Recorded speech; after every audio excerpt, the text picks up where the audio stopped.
کے تلا زخم جگر پہ ناخن غم کے کلا جنگ علم سے شیشہ دل پاس پاس بانوں کو غم ہے عالم درد مرد ہے پسر کے گھر میں صدائیں بلند ہے پسر کے گھر میں صدائیں بلند پوشیدہ چشم سے جو نور نگاہ صفت نبی کی آنکھوں میں دنیا سے چلا رہے ہیں ذوق سے حالت تباہ نالین پاؤں میں ہے نظر گلا روئے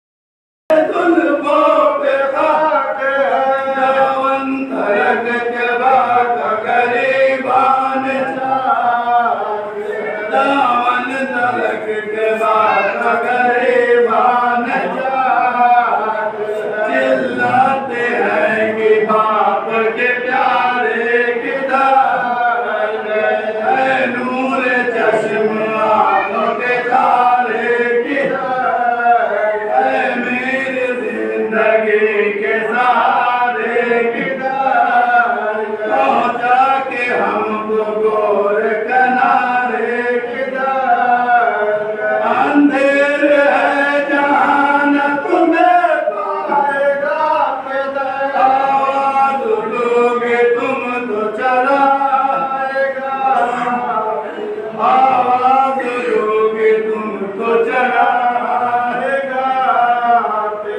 لوٹے ہو کس لیے علی اکبر جوان سب کے ہو باپ ہے میرے دل بھر جوان ہے ہم سبھی خاص پیغمبر جوان تم سے بچھڑ کے زیست ہو کیوں کر جوان گولا ہے تمہاری بھیا جوڑا ہے تمہاری وہی اپنی راہ قربان جاؤں باپ کی حالت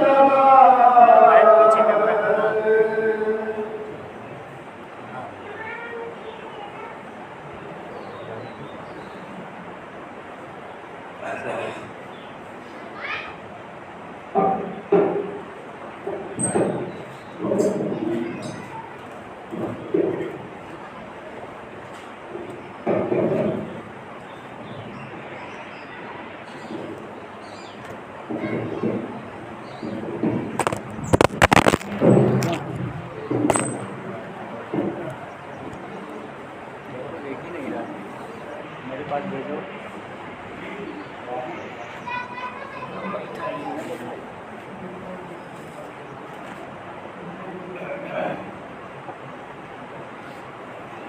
آواز بلند سلوات اللہم صلی علی محمد و آل محمد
لا حول ولا قوة إلا بالله العلي العظيم. أعوذ بالله من الشيطان الرجيم. بسم الله الله الرحمن الرحيم الحمد لله رب العالمين الصلاة والسلام على سيدنا حبيب قلوبنا وطبيب نفوسنا مولانا ومولا الثقلين جد الحسن والحسين أبي القاسم محمد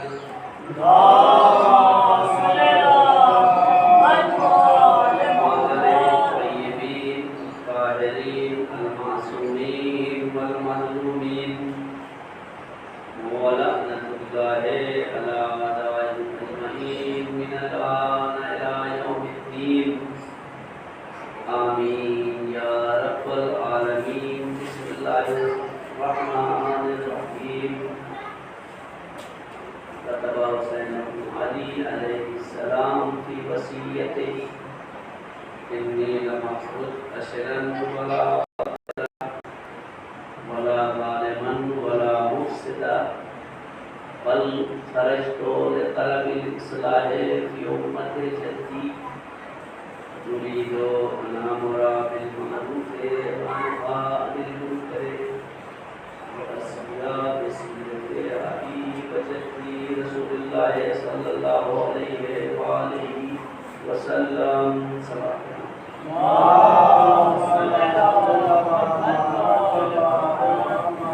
محترم سامعین کرام،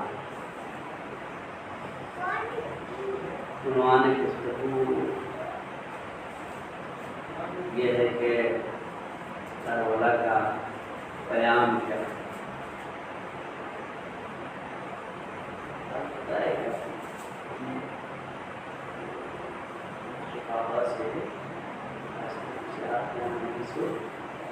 سوچے دروازے اب ہم سوچے امام والے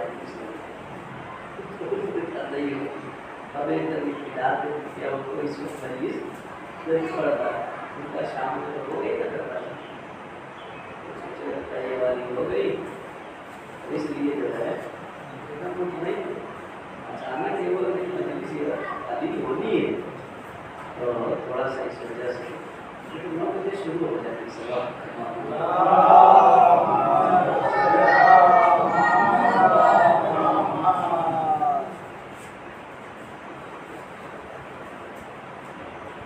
امام کہہ رہے تھے کہ تو قیام کربلا کا میسج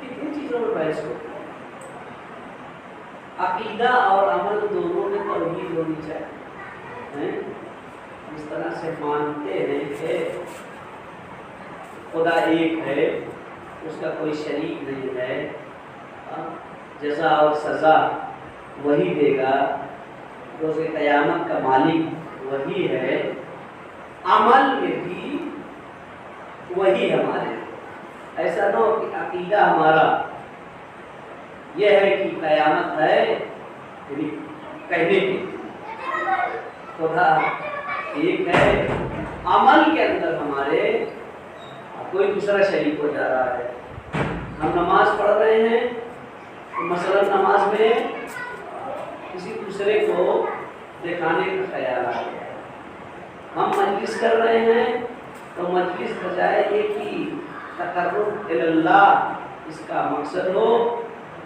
کوئی اور شامل ہو جائے وہ تعریف کریں گے تقرب کا اچھا بات تو کہا کہ عمل میں بھی پیدانی ایک چیز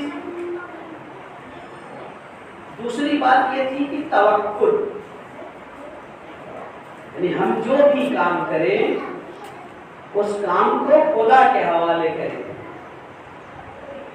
اس کام کو خدا کے سپرد کریں لیکن شرط یہ ہے توکل کی کہ اسباب ظاہری کو فراہم کرنے کے بعد خدا پہ توکل کریں نہ یہ کہ سال بھر نہ پڑھیں امتحان کے وقت رول نمبر جا کے روزے کے لکھائیں ٹھیک ہے سال بھر نہ پڑھ کے یہاں آپ کے یہاں ہو سکتا ہے نہ لکھا جاتا ہو ابھی اور جگہوں پہ دیکھا ہے کہ ماشاءاللہ رول نمبر لکھے رہتے ہیں وہ لوگ صحیح کریں گے ہم لوگ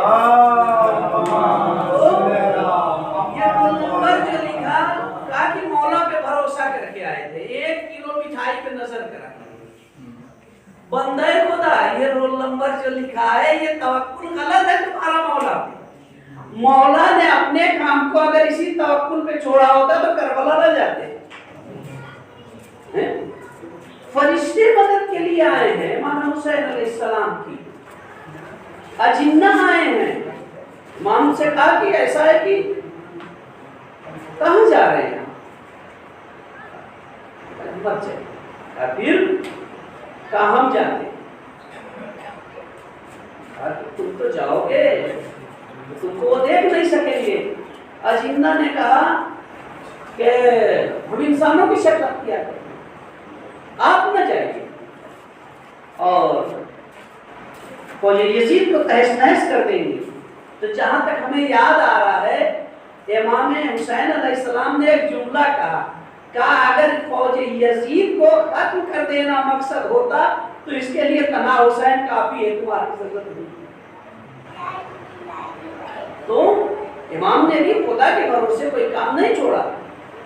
اسباب ظاہری کو انجام پھر نتیجے کو خدا کے بھروسے چھوڑ دیا کہ اب ہم نے جو کرنا تھا ہم نے پروردگار کر دیا اب نتیجہ تیرے حوالے ہے.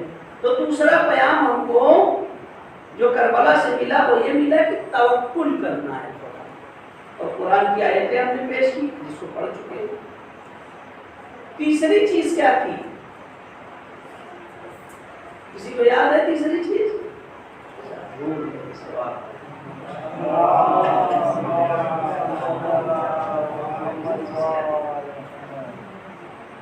آزادگی. آزادگی اس کے اندر کیا تھا ہم کوئی ایسا کام نہ کریں. جسم ہمارا آزاد ہے. جس طرح سے جسم آزاد ہے اسی طرح سے ہمارا نفس کسی ایسی کام کو نہ کرے کہ جو ہم کو حقیر کر دے. کسی ایسے کام کو نہ کرے جو ہمیں رسوا کرے جو ہمیں لوگوں کی نگاہوں میں کم کر دے. وہ چیز کیا ہے؟ آزادگی. کہ اسیر کر لیا گیا گرفتار کر لیا گیا قیدی بنا لیا گیا لیکن جو یزید کا مقصد تھا وہ نہیں کروا سکتا. جسم کو قیدی بنایا لیکن انہوں نے کہا کہ بیعت نہیں کریں گے تو نہیں کریں گے. ٹھیک ہے قیدی بنا سکتے ہو بنا دو. آپ کسی کے جسم کو قیدی بنا سکتے ہو اس کی فکر کو قید نہیں کر سکتے اس کے عقیدے کو قید نہیں کر سکتے. امام حسین علیہ السلام کی یہ پوری جنگ یہ تو بعد میں آ کر کے جسم کی جنگ میں تبدیل ہو گئی ہے. اصل لڑائی فکری تھی کہ ادھر سے کہنا تھا بنو امیہ کا کہ نہ کوئی دین آیا نہ شریعت آئی یہ سب کچھ ایک حکومت کے لیے ہے. امام حسین علیہ السلام کو اسی باطل فکر کو باطل کرنا تھا کہ نہیں یہ سب کچھ آیا ہے اور اس کے لیے اس حد تک گزرا جا سکتا ہے کہ اپنی جان اپنا قبیلہ سب کچھ نچھاور کیا جا سکتا ہے اس عظیم ہدف کے لیے. ورنہ کوئی حکومت امام کو تھوڑی آتا. تو یہ آزادگی آج ایک بڑا اہم چیپٹر ہے عزت. کربلا کا ایک بیان کیا ہے؟ عزت طلبی. ایک عالم دین اپنے پورا مقالہ اسی پہ لکھتے ہیں. اس کو پڑھ رہے تھے اور وقت نہیں مل سکا کہ پوری ان کی تفصیل پڑھ پاتے. انہوں نے کہا ہے کہ اگر ہر امام کی جو ایک صفت تھی ہر امام کی ایک صفت خاص تھی. جیسے کوئی امام صابر تھا حلیم کہتے جیسے امام کاظم علیہ السلام ان کے اندر علم کا برداشت بہت زیادہ تھا. کہتے ہیں جہاں علم آئے گا وہاں علم آئے گا. جس کے پاس علم ہوگا اس کے اندر صبر ہوگا بردباری ہوگی. لیکن ہمارے جو ائمہ تھے ہر امام کے یہاں ایک ایسا نہیں ہے کہ امام حسین علیہ السلام کے معاذ اللہ جو ہے وہ علم نہیں تھا. نہیں ہر ائمہ کے اندر ایک ایک صفت بروز کی ہے ظاہر ہوئی ہے ہر امام کے. مثلا نبی علیہ السلام کے یہاں کیا تھا؟ علم اور شجاعت دونوں ظاہر ہوئی. تو اسی طرح سے وہ کہتے ہیں کہ اگر ہر امام کے لیے ایک صفت کی جو اس کے یہاں بالکل ظاہر تھی سب سے زیادہ، اگر اس صفت کو اس امام کا لقب دیا جائے، جیسے امام کاظم علیہ السلام کو لقب دیا گیا قاضی، ان کا نام قاسم تھوڑی نہیں، لیکن ان کو یہ لقب دیا گیا چونکہ صفت علم ان کے یہاں زیادہ تھی، اس سے کو پی جا قاسم یعنی ہے قاسم الغیظ، اس سے کو پی جا تو انہیں قاسم کہا گیا ہے ان کا لقب۔ کہتے ہیں اگر امام حسین علیہ السلام کو کسی صفت کی وجہ سے لقب دینا ہو تو میری یہ سمجھ میں آتا ہے کہ سب سے بہترین لقب امام حسین علیہ السلام کے لیے ہوگا حسین عزت دار، جس کو فارسی میں کہتے ہیں حسین عزیز، کا سب سے بہترین لقب۔ کیوں؟ کہتے ہیں چونکہ امام حسین علیہ السلام کے اس پوری قربانی کے اندر جو چیز سب سے زیادہ امام کی زبان پہ آئی ہے اور امام نے اس کو جو ہے معیار اور ملاک بنایا ہے جنگ کے اندر، وہ عزت۔ اب آئیں عزت کے معنی کیا ہے؟ کوئی بتائے گا؟ بتاؤ محمد راجہ۔ عزت ہم لوگ سب کو عزت چاہیے، سب کو عزت چاہیے۔ عزت کے معنی کیا ہے؟ کیا مطلب؟ عزت مطلب یہ اچھا کپڑا پہن لینا، اچھا گھر، یہی تو ہم لوگ سمجھتے ہیں نا، یہ عزت ہے۔ عزت لغت میں جو عزت کا مطلب ہے وہ یہ ہے کہ سخت زمین جو ہوتی ہے، سخت چیز کو کیا کہتے ہیں؟ اس کے لیے مادے عزازہ استعمال، عزازہ اسی سے عزت، یعنی ایک سخت چیز جو دوسری چیز کو اپنے اندر نفوذ نہ، جو سخت زمین ہوتی ہے اس کو عربی میں قزاز ہے۔ کبھی اپنے سخت زمین پھوٹا گاڑا ہے، گھنا ماری ہے، اس پہ اچھل جاتا ہے، وہ دھسنے نہیں، اس سخت زمین کو قزاز ہے۔ یہ عزت جو ہے، عزت یہ اسی مادے سے لیا گیا ہے، مادہ عزازہ، جس کا مطلب یہ ہوتا ہے کہ ایسی سخت چیز کہ جو اپنے اندر کسی دوسری چیز کو داخل نہ ہونے دے۔ مفردات قرآن میں یہ مادہ عزت قرآن کے اندر بہت استعمال ہوا ہے۔ ان اللہ عزیز هو العزیز الغفور هو العزیز الرحیم، یہ اس طرح کا جب آپ قرآن پڑھیں گے تو آپ کو ملے گا۔ وہاں کے اوپر جو لفظ عزت کی تعریف کرتے ہیں راغب اصفہانی کہتے ہیں العزت حالت للانسان، عزت انسان کی ایک ایسی حالت ہے کہ جو کیا کرتی ہے؟ مانع، جو منع کرتی ہے، وہ حالت انسان کو من ان یغلب، کہ وہ کسی کے سامنے مغلوب ہو، کسی کے سامنے شکست پا جائے۔ اچھا بڑی پریشانی ہے، پاسپورٹ کے ایک سخت لفظ کیا کریں؟ اب مغلوب سے آسان ہم کیا کہیں؟ جو یعنی کسی کے سامنے جو شکست کو قبول نہ کرے۔ تو مفردات راغب میں راغب اصفہانی جو قرآن کے الفاظ کی توضیح دیتے ہیں تو وہ کہتے ہیں عزت کسے کہتے ہیں؟ وہ کہتے ہیں حالت للانسان، انسان حالت مانعۃ للانسان من ان یغلب، انسان کی وہ حالت، وہ کیفیت کہ جو انسان کو کسی چیز کے سامنے مغلوب ہونے سے روکتی ہے، اسے عزت کہتے ہیں۔ سمجھ رہے ہیں کیا؟ اب آئیے قرآن پڑھتے ہیں۔ قرآن کہتا ہے اس دنیا میں 3 لوگ صرف عزت دار ہیں۔ ان العزت للہ، عزت اللہ کے لیے ہے، ولے رسول، عزت کس کے لیے ہے؟ رسول اللہ کے لیے، وللمؤمنین، عزت مومنین کے لیے۔ 3 لوگوں کے لیے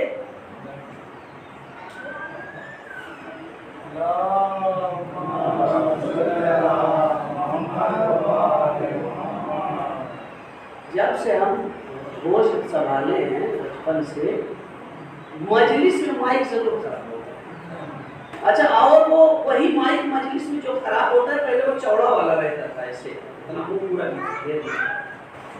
وہ اس میں خراب ہوتا تھا. رام لیلن جا کے سب سے صحیح بچتا تھا.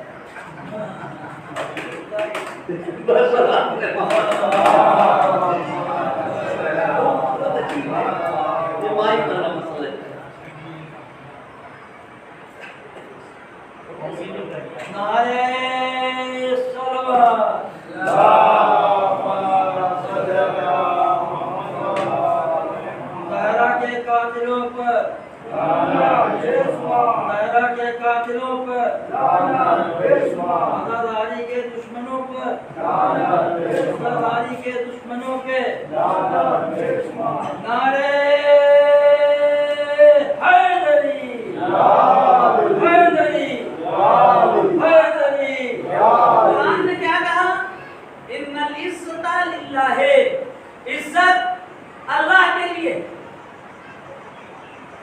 وللرسول، عزت رسول کے لیے، وللمؤمنین، عزت مومنین کے لیے. اب آئے عزت کا معنی تو آپ نے سمجھ لیا نا. انسان کی وہ حالت کی جو معنی بنتی ہے انسان کے مغلوب ہونے سے، اسے غالب نہیں ہوتی. اللہ عزیز ہے. کیا مطلب؟ دنیا کی کوئی طاقت اللہ کو مغلوب نہیں کر سکتی. دنیا کی کوئی سپر پاور طاقت اللہ کو شکست نہیں دے سکتی. رسول اللہ عزیز ہیں. کیا مطلب؟ دنیا کا کوئی انسان رسول اللہ کو نہ فکری طور پر مغلوب کر سکتا ہے نہ جسمانی طور پر مغلوب کر سکتا ہے. رسول اللہ عزیز ہیں. وللمؤمنین، اور کون عزیز ہے، عزت دار ہے؟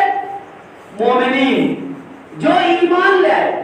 چونکہ جو ایمان لا لیتا ہے خدا پر، یہ ایسا ہی ہے کہ جیسے کسی سمندر سے کسی ایک معمولی سے پانی کو نہر کے ملا دیا جائے تو جب تک وہ سمندر وجود میں رہے گا اس وقت تک اس نہر کا پانی بھی وجود میں رہے گا، کیونکہ یہ متصل ہے اس عظیم پانی سے کہ جو کبھی ختم ہونے والا نہیں ہے. اسی طرح سے مومن کی عزیز ہے، چونکہ یہ مومن اپنے آپ کو اس لازوال قدرت سے متصل کر دیتا ہے، اس کی وحدانیت کو مان کر کے، کہ اب یہ مومن بھی عزیز ہو جاتا ہے. کیا مطلب؟ نہ اس کو دنیا کی کوئی مادی طاقت مغلوب کر پاتی ہے، نہ دنیا کی کوئی فکر سے مغلوب کر پاتی ہے. اب یہاں کے اوپر علماء کہتے ہیں مومن اتنا مضبوط ہو جاتا ہے ایمان کی وجہ سے کہ پہاڑ کو تو توڑا جا سکتا ہے، مومن کے ایمان میں کوئی زلزلہ نہیں آ سکتا ہے. اب آئے جب مومنین کا یہ عالم ہے تو امیر المومنین کیسا ہوگا؟ اب علی علیہ السلام کی وہ بات سمجھ میں آتی ہے کہ اگر میرے سامنے سے پردے ہٹا دیے جائیں تو علی کے ایمان میں کوئی فرق آنے والا نہیں.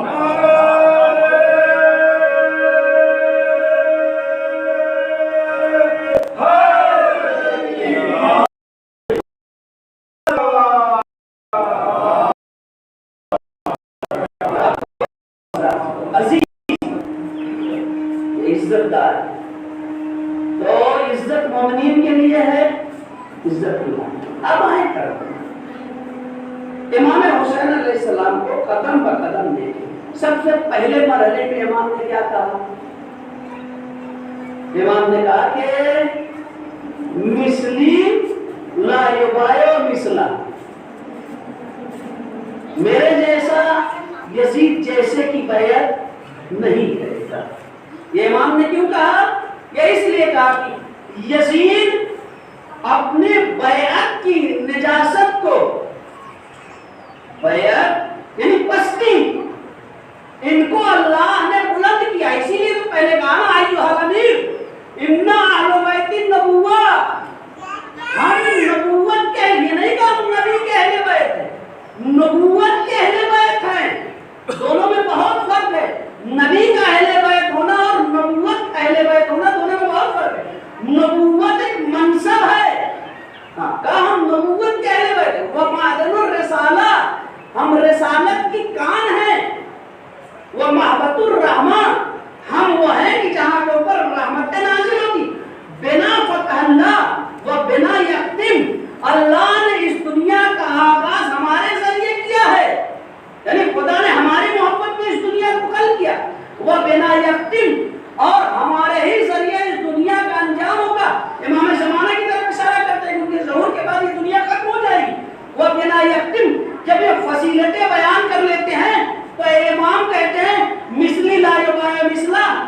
یزید یہ چاہتا ہے کہ بیعت کی نجاست کو میرے تک پہنچا دے. اللہ نے ہمیں عزیز کیا ہے, ہم اپنے آپ کو اس بیعت کی نجاست کو حاصل کر کے مغلوب کرنا نہیں چاہتے. اب یہاں پہ امام جعفر صادق علیہ السلام ہمیں کتنا عزیز ہے. حدیث کہتی ہے حرمت المومن افضل من حرمت الکعبہ. مومن کی حرمت کعبے کی حرمت سے زیادہ ہے. یہ عجیب بات آپ کر رہے تھے. کیوں؟ اس لیے کہ جس مومن کی عزت کو آپ نے پامال کر دیا وہ واپس نہیں آئے گی. وہ الگ بات ہے کہ اللہ کی نظر میں وہ عزیز ہے, لیکن سماج کی نظر میں ایک حیثیت ہوتی ہے انسان کی. لیکن اگر خانہ کعبہ گر جائے تو اسے بنایا جا سکتا ہے. مومن کتنا عزیز کا حرمت المومن افضل من حرمت الکعبہ. مومن کی حرمت کعبے کو. اب امام فرماتے ان اللہ, بعض لوگ جو ہیں وہ چھوٹی چھوٹی چیزوں کے لیے دوسروں کے سامنے جا کر کے ہاتھ پھیلا کر کے اپنی اہمیت کو ختم کر دیتے ہیں. دوسروں کے سامنے اپنی مصیبتیں بیان کر کے اپنی عزت کو کھو دیتے ہیں, اپنی ارزش کو کم کر دیتے ہیں. امام کہتے ہیں ان اللہ فوض علی عبدہ اللہ امرہ کلہ. اللہ نے اپنے بندے کے اوپر تمام کام کا اختیار دے دیا ہے. گھر چھوٹا بڑا ہو یا بڑا, کپڑا مہنگا پہنو یا سستا, گاڑی چھوٹی رکھو یا بڑی, یہ آپ کو اختیار ہے. لڑکے کو کم پڑھاؤ یا زیادہ, یہ آپ کو اختیار ہے. شادی آپ کالی لڑکی سے کرو گوری لڑکی سے, یہ آپ کو اختیار ہے. یہاں پہ اللہ نے آ کے روکا نہیں ہے کہ آپ یہ نہ کرو, یہ آپ کو اختیار ہے.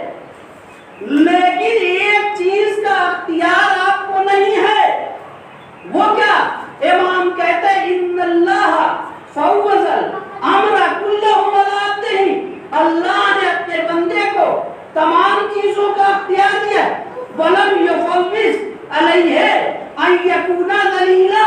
خدا نے صرف ایک چیز کا اختیار اپنے بندے کو نہیں دیا ہے کہ وہ اپنے آپ کو ذلیل کرے, وہ اپنے آپ کو رسوا کرے. یہ اختیار اسے نہیں, ذلیل.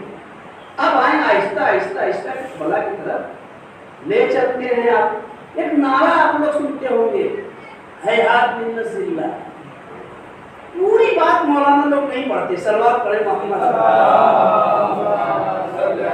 یہی پریشانی ہے. پوری ایک پتہ ہے, کبھی اگر آپ لوگ کی حیات ساتھ دے, ہم نہیں کہتے کہ ہم کو بلائیے, کوئی مسئلہ نہیں. ہم یہ بیس بنا کے چلتے ہیں کہ جہاں اس بار گئے اگلی بار نہیں جانا. ہمارا یہ کہنا ہے کہ 40 کے ہو گئے, 10-20 سال جئیں گے کہ نہیں جئیں گے پتہ نہیں. تو ہندوستان میں اتنے امام باقاء ہیں کہ اگر 1,24,000 انبیاء کے برابر بھی عمر ہو تو پھر بھی کم نہیں پڑیں گے. تو اس لیے یہ اصل کبھی ذہن میں نہیں رہتا کہ یہاں والے پھر بلائے ہوں. ایسا کوئی جو ہم اپنی ذمہ داری سمجھتے ہیں اس کو سوچتے ہیں کہ آپ تک پہنچائیں, یا جہاں چاہتے ہیں وہاں پہنچائیں.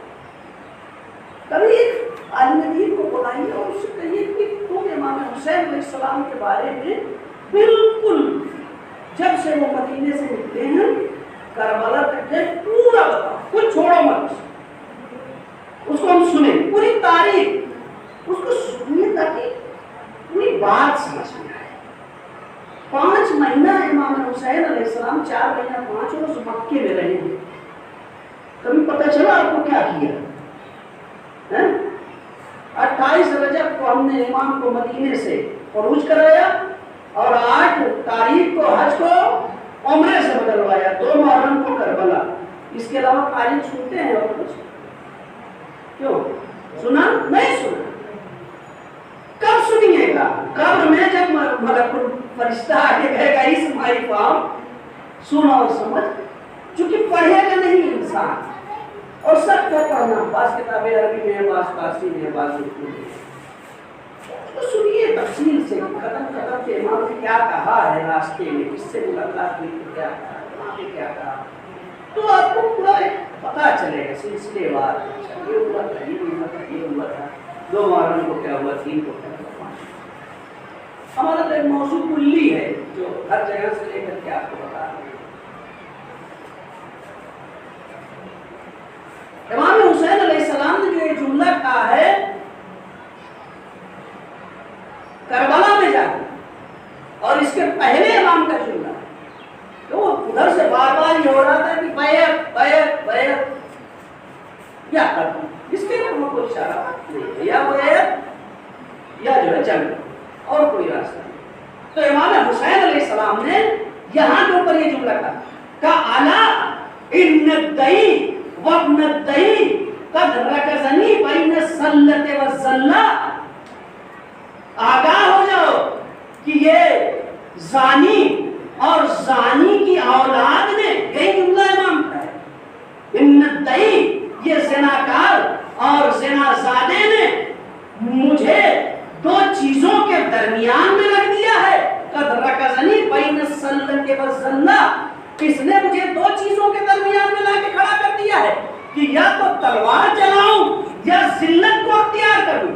امام حسین علیہ السلام بیعت کو ذلت سے تعبیر کرتے ہیں، اس کے بعد جب یہ جملہ کہہ لیتے ہیں الا ان الدئی وابن الدئی قد رکزنی بین السلۃ والذلہ، سنو اس زناکار اور زناکار کی اولاد نے مجھے تلوار اور ذلت کے درمیان رکھ دیا ہے کہ یا تو جنگ کروں یا بیعت کر لوں، تو ہیہات من الذلہ، سن لو ذلت مجھ سے دور ہو گئی ہے، میں جنگ کر لوں گا لیکن ذلت کو اپنے قریب نہیں آنے دوں گا۔ صلوات پڑھیں محمد۔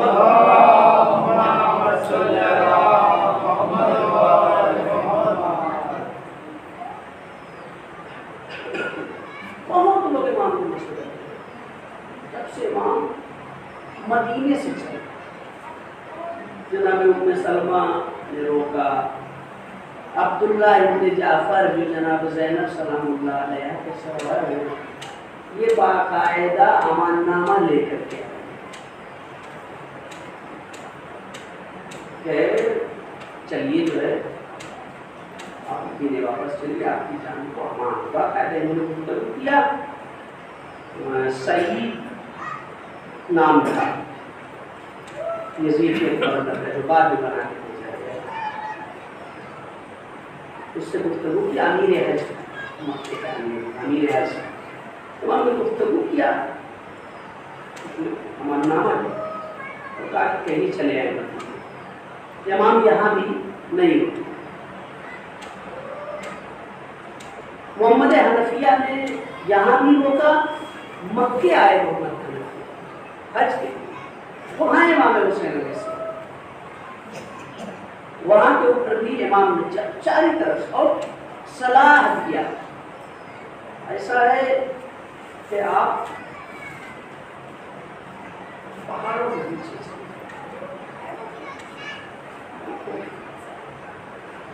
دوسری صلاح ہے آپ یمن چلے، وہاں بابا کے چاہنے والے جاتا ہے، وہاں جب حالات اچھے ہوں گے تو آپ قیام کر دیجیے، اسی طرح سے تمام مشورے دینے والے آتے ہیں۔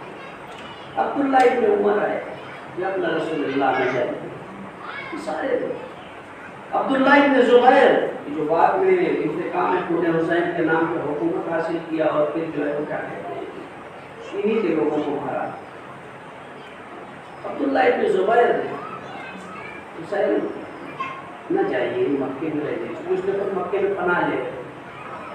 امام حسین علیہ السلام جب سب کی بات سنتے گئے، سب کی بات سنتے گئے کہ یہ سارے لوگ صرف یہ چاہ رہے تھے کہ امام حسین زندہ رہے بس، اور امام یہ دیکھ رہے تھے کہ میں اس اسلام کو فائدہ، اب اسلام اس مرحلے پہ پہنچ گیا ہے کہ میرے شہادت کے علاوہ اور کوئی راہ اب نہیں ہے۔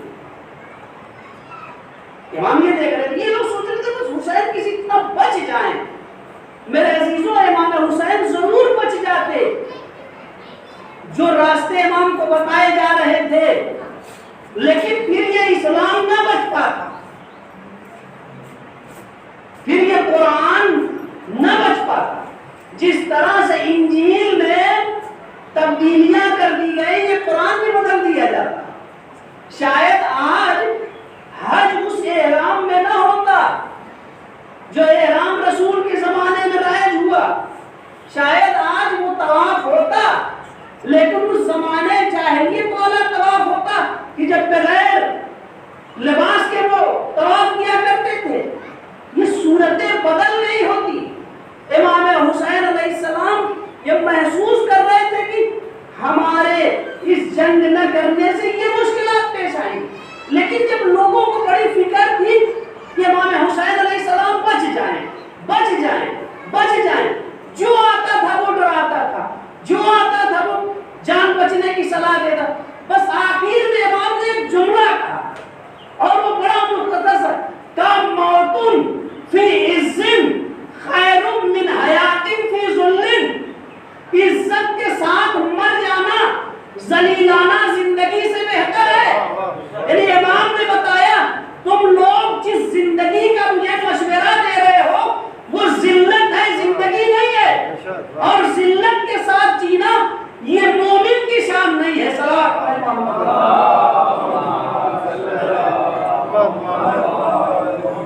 اس لیے کہ مومن وہ ہوتا ہے جو اپنے اوپر کسی چیز کو غالب نہیں ہونے دیتا، صرف اس کے اوپر اسلامی احکامات کا رہتا ہے۔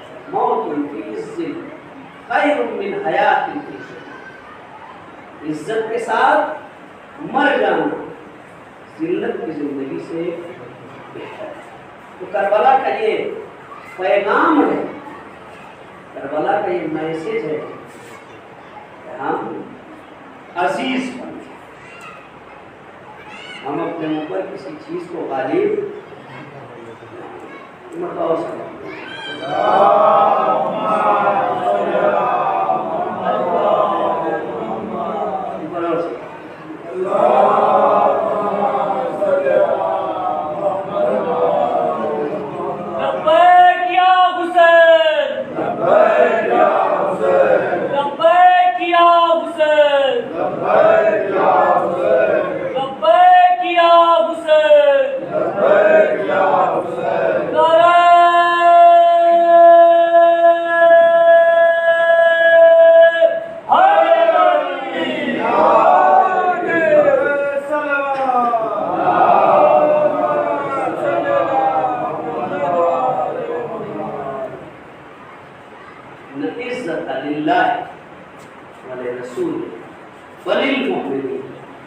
عزت اللہ کی، عزت رسول اللہ کی،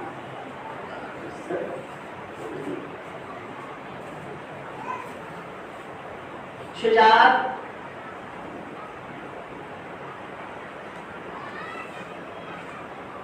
کربلا کا ایک پیغام ہے، شجاعت، بہادری۔ بہادر کسے کہتے ہیں؟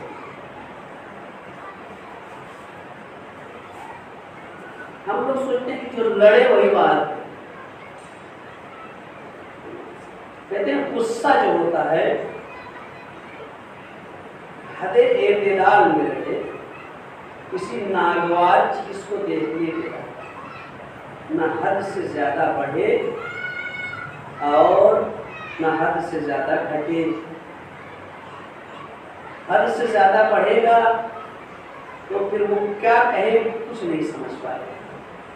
آپ دیکھتے ہیں بعض لوگ غصے میں جب آتے ہیں تو ان کا حد سے زیادہ ہوتا ہے۔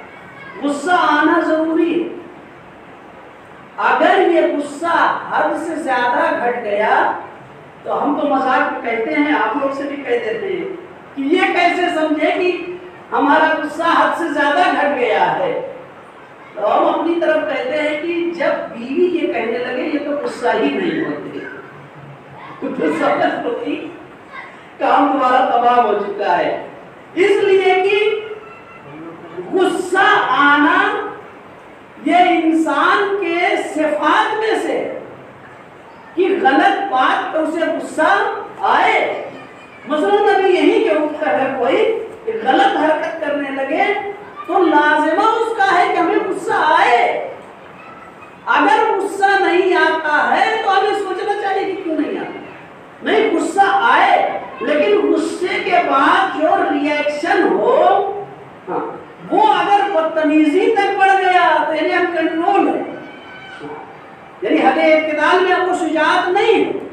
شجاعت کا مطلب یہ ہے کہ وہ غصہ نہ ادھر کم ہو کہ پتہ چلا تعریف کرنے لیں ان کو تو غصہ ہی نہیں، کچھ بھی کر تو ان کو غصہ ہی نہیں آتا. ابھی اس کا مطلب یہ ہے کہ یہ شجاع آدمی نہیں ہے.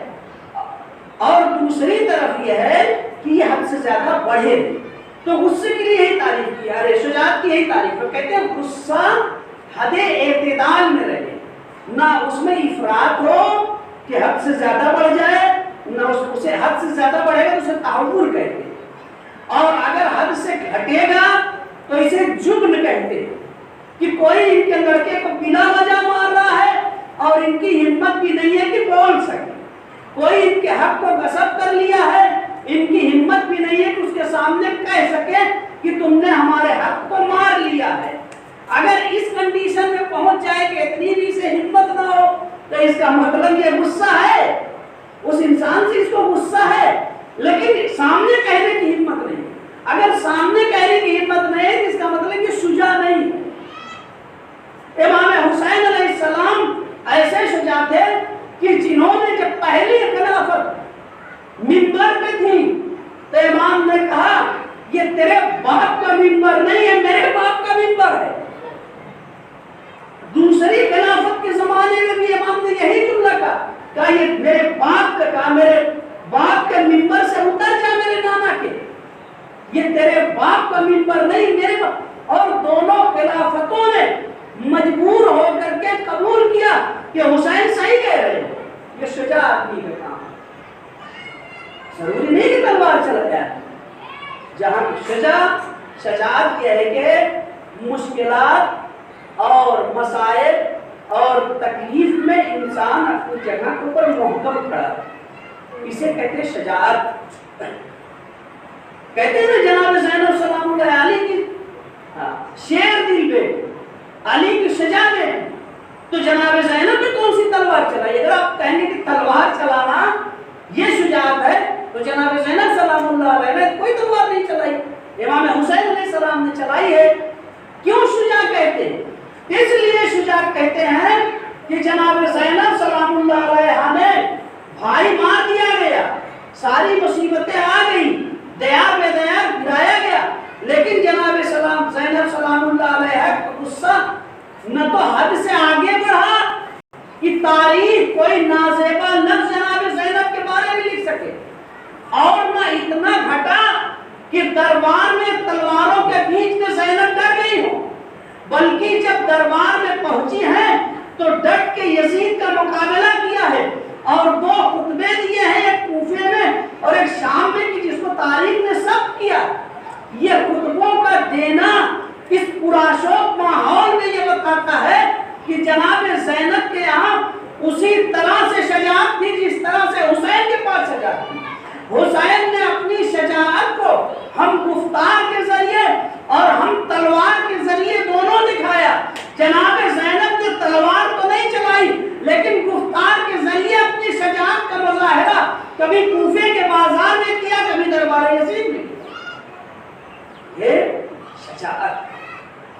کربلا شجاع لوگوں کی، لہذا وہاں سے ہمیں یہ درس ملتا ہے کہ ہم غصے کے موقع پر شجاعت کا مظاہرہ کریں. جہاں پہ جو ضرورت ہے بس میرے سے جو یہ ہے گفتگو کو تمام کریں. موت فیس خیر من حیات، عزت کے ساتھ مر جاؤ، ذلت کی زندگی سے. امام حسین علیہ السلام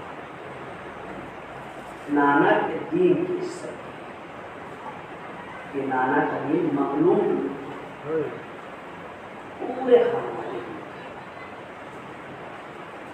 علی اکبر جو اتنے شدید تھے پیغمبر اکرم سے، جب امام حسین علیہ السلام نے خود تو اجازت نہیں دیا، کہا جاؤ فقیر سے اجازت لو، جناب زینب کے پاس گئے اور اجازت دیا. اور جب جناب علی اکبر جانے لگے ہیں تو امام حسین علیہ السلام نے جملہ کہا ہے، پروردگار اب اسے بھیج رہا ہوں تو سیرت میں، صورت میں، رفتار میں، گفتار میں میرے نانا رسول اللہ سے جب میں اپنے نانا کی زیارت کا مشتاق ہوتا تھا تو اپنے اس بیٹے کی زیارت کر لیا اس بیٹے اکبر نے جنگ کیا حسین میرے قصہ لیلا سے کہہ دو دعا کریں گے دعا جناب حسین نے تسلی جاؤ نانا ابھی کوثر سے سنا اب جو جناب علی اکبر دوبارہ مقتل کر دیں کچھ دیر جنگ کیا ہے تاریخ کہتی ہے کہ فوج نے جب حملہ کرنا شروع کیا علی اکبر گھوڑے پہ سوار سینے فرض سے زمین پہ آئے بابا کو آخری سلام کیا حسین مقتل کی طرف بڑھے اللہ اکبر امام حسین علیہ السلام مقتل میں پہنچے کیا دیکھا خدا کسی باپ کو یہ منظر نہ دکھائے جو 57 سال کا بوڑھا باپ اسے دیکھ رہا ہے روایت کہتی ہے جناب علی اکبر زمین نینوا پہ ایڑیاں رگڑ رہے تھے اللہ اکبر کیا بات ہے سینے میں درد ہے نیزے کے علی کو نکالا جب جناب علی اکبر کی وفات ہو گئی شہادت ہو گئی تو تاریخ کہتی ہے بیٹا جوان تھا حسین بوڑھے تھے امام حسین علیہ السلام نے جناب علی اکبر کی لاشیں کو اٹھانا چاہا لیکن اٹھا نہیں پا رہے تھے ایک مرتبہ لاشیں کو زمین کے اوپر رکھا خیمے کا رخ کیا اے بنی ہاشم کے بچوں آؤ جوان کا جنازہ ہے بوڑھے باپ سے اٹھتا نہیں ہے بنی ہاشم کے بچے آتے ہیں امام حسین علیہ السلام کو سہارا دیتے ہیں یہ جنازہ لاتا گیا روایت کہتی ہے قدر خیمہ پہ لا کے رکھ دیا گیا میرے عزیزوں ہم نے پڑھ دیا اور آپ نے سن لیا لیکن آپ سوچیں کہ جب جنازہ آیا ہوگا تو کیفیت کیا رہی ہوگی زینب کی کیفیت کیا رہی ہوگی ارے شاید سیدانیوں نے اپنے آپ کو جناب علی اکبر پہ جنازے پہ گرا کے یہی کہا ہو اے علی اکبر ابھی یہ تمہارے مرنے کی عمر نہ تھی علی اکبر خواہش یہ تھی کہ ہم تمہارا صحرا دیں گے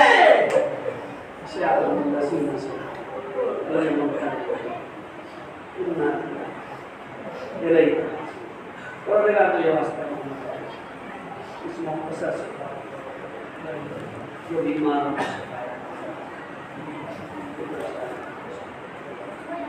مقبول ان کو بس روزگار تو جو واسطہ دشمنان اسلام ہمارے امام ہمارے امام